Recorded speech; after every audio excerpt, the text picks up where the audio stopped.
حضرت امام علی رضی اللہ عنہ نے ارشاد فرمایا، نرم بنو لیکن کمزوری کی حد تک نہیں، اور طاقتور بنو مگر نفرت و سختی کے ساتھ نہیں۔ رسول اللہ صلی اللہ علیہ وسلم نے ارشاد فرمایا کہ لوگوں میں بدترین شخص وہ ہے جو اپنے گھر والوں کے حق میں تنگی کرنے والا ہو۔ رسول اللہ صلی اللہ علیہ وسلم کبھی ٹیک لگا کر کھاتے ہوئے نہیں دیکھا گیا، اور نہ ہی آپ کے پیچھے دو آدمیوں کو چلتے دیکھا گیا، بلکہ آپ صلی اللہ علیہ وسلم بیچ میں یا سب سے پیچھے چلا کرتے تھے۔ جب تمہاری جان کو خطرہ ہو تو صدقہ دے کر جان بچاؤ، اور جب تمہارے دین کو خطرہ ہو تو جان دے کر دین بچاؤ۔ حضرت امام علی رضی اللہ عنہ فرماتے ہیں، جو شخص زیادہ دیر تک زندہ رہنا چاہتا ہے اسے چاہیے کہ صبح کا کھانا سویرے کھائے، کھلا جوتا پہنے، ہلکی پھلکی چادر اوڑھے اور عورتوں کے پاس کم جائے۔ دنیا کا سب سے بڑا راز یہ ہے کہ ہمارے پاس دماغ تو ہے مگر ہمارے دماغ کے پاس کوئی دماغ نہیں ہے۔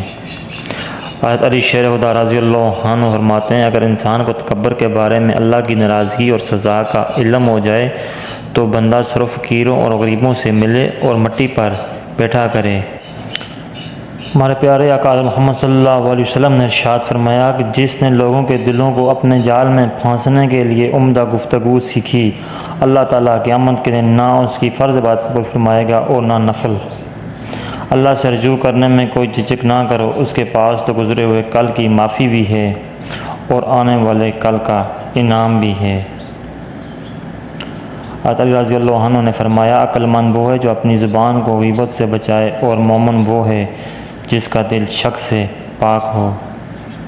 رسول اللہ صلی اللہ علیہ وسلم کو کرتا قمیض سے بڑھ کر کوئی لباس محبوب اور پسندیدہ نہ تھا۔ رسول اللہ صلی اللہ علیہ وسلم نے فرمایا، پاکیزہ ترین چیز جو مرد کھائے وہ اپنی ہاتھ کی کمائی ہے، اور آدمی کی اولاد بھی اس کی کمائی ہے۔ رسول اللہ صلی اللہ علیہ وسلم نے فرمایا، تم اپنے مریضوں کو کھانے اور پینے پر مجبور نہ کرو، اس لیے کہ اللہ انہیں کھلاتا اور پلاتا ہے۔ علی رضی اللہ عنہ نے فرمایا، دنیا کی تلخی آخرت کی خوشگواری ہے، اور دنیا کی خوشگواری آخرت کی تلخی ہے۔ حضرت علی رضی اللہ عنہ نے فرمایا، صبر کے ساتھ پریشانی کا خاتمہ کرو، کیونکہ پریشانی اور افسردگی جزا کو ختم کر دیتی ہے اور مصیبت کو بڑھاتی ہے۔ حضرت علی رضی اللہ عنہ نے فرمایا، دنیا دو دنوں کا نام ہے، ایک دن تمہارے حق میں ہوتا ہے، دوسرا دن تمہارے خلاف ہوتا ہے، لہٰذا اگر تمہارے حق میں ہو تو مغرور نہ ہو جانا، اور تمہارے خلاف ہو جائے تو صبر سے کام لینا۔ حضرت علی رضی اللہ عنہ نے فرمایا، جسے جلدی سے موت آ جائے وہ مہلت کا خواہاں ہوتا ہے، اور جسے مہلت زندگی دے گئی ہے وہ ٹال مٹول کرتا رہتا ہے۔ حضرت علی رضی اللہ عنہ نے فرمایا، دوستی کرنا اتنا آسان ہے کہ جیسے مٹی سے مٹی پر مٹی لکھنا، لیکن دوستی نبھانا اتنا مشکل ہے کہ جیسے پانی سے پانی پر پانی لکھنا۔